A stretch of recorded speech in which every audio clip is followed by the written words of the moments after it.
Hi guys, this is week 25 Project Life, and first up I'm just going to have to apologise for this terrible voiceover. I am still riddled with cold, so I'm sorry I sound so terrible.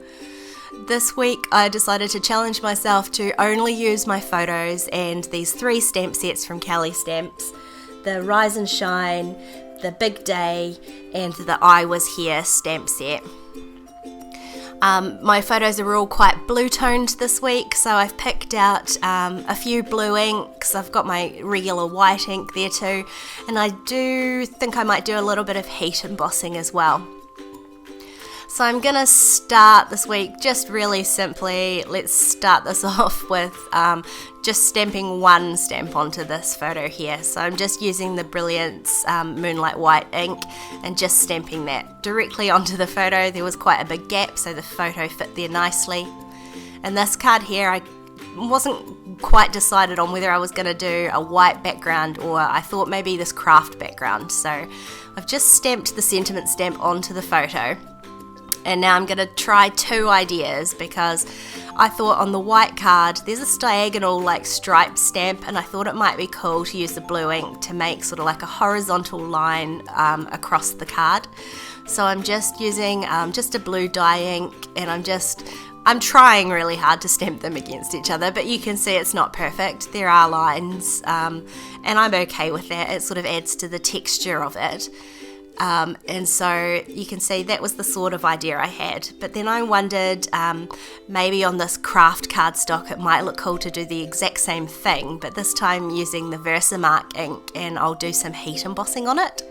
So I'm literally going to do the exact same thing. I did use my powder tool first to make sure none of the embossing powder is going to stick to the rest of the card, and I'm trying to go quickly because the craft cardstock did seem to suck up the ink a lot. So just tipped on this sort of pale blue embossing ink and then heat embossed it, and I actually really like the way it looks. So that didn't help at all, so I'm still undecided as to which one I like better. So for now I'm just going to leave it, and I'll see how the rest of the spread goes first. For this 4x6 card, I'm going to use a background diagonal stamp. It doesn't quite cover the whole 6 inches, so I'm just setting it as close as I can to the edge and just using a piece of scrap paper to press it all down.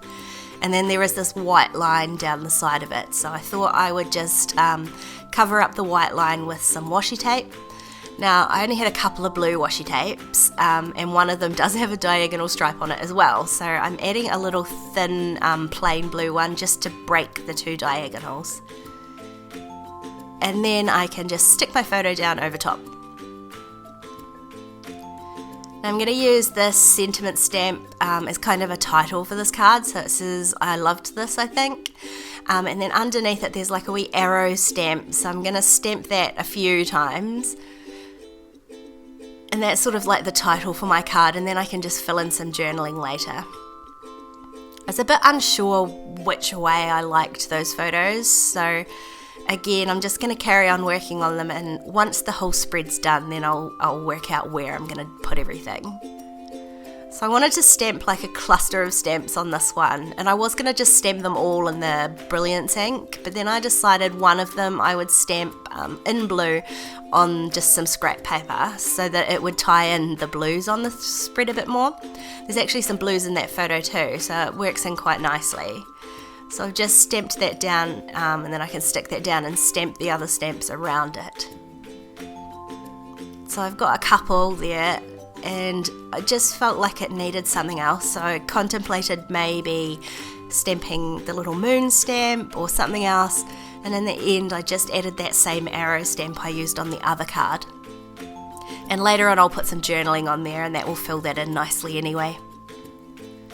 For my title card, I'm going to use the Big Day stamp set, and I'm going to use the like the filled in block letters as like a Monday, Tuesday, Wednesday thing, but I sort of faffed about a bit with how to place them on the blocks, because of course I'm going to have to repeat the S and the T a couple of times, so I'm just trying to space it out so that it goes Monday, Tuesday, Wednesday, Thursday, Friday, Saturday, Sunday, and then I'm just going to do my usual sort of repeat stamping, so up and down the card. And as you can see, it looks quite gappy because I do need to now go back in and fill in all the T's and S's. So I just have to be careful that I make sure I fill them in the right place. And eventually I get there. And then there are a couple of gaps down the right hand side that didn't quite look right, so I've just used some of the other letters and filled them in as well.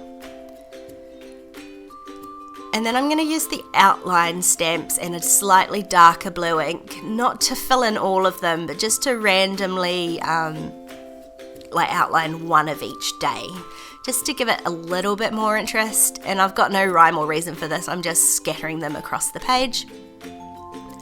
And that's the sort of background for my title card this week done. You see, I'm still messing about with where I'm going to put those, and now just deciding. In the end I go with the craft one. Like, I really just love the technique of it. I love both of them, but I sort of like the warmth that craft brings to it as well. Now I'm really going to have to restock my thickers stash. Like, I have no black thickers left, so this darker grey one's just going to have to do. And as a place to put my title, I've just run a strip of washi tape across it as sort of a shelf, and then I can spell out week 25.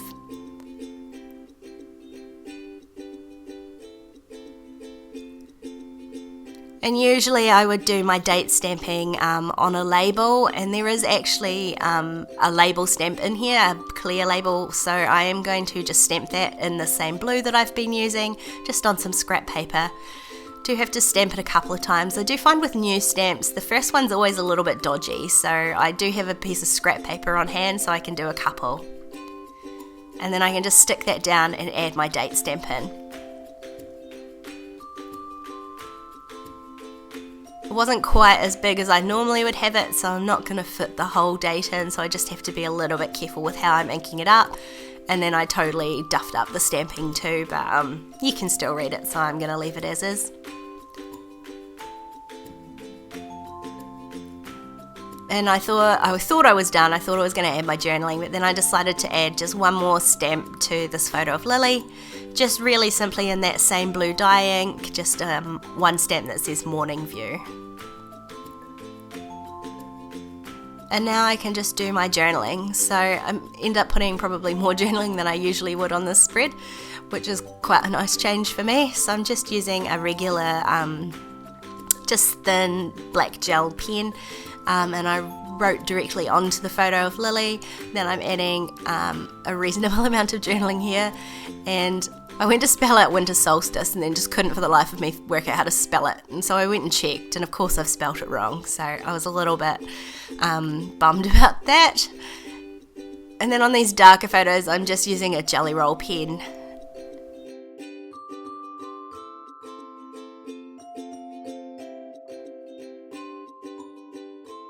And that is this week all done. Of course, I challenged myself just to use stamps, but I've also used thickers and washi tape, and so maybe it wasn't as easy a challenge as I thought it was going to be, but I really like how it turned out. If you want to keep watching, there's a couple more videos on screen. Don't forget to subscribe to my channel if you haven't already, and I'll see you next time. Bye guys.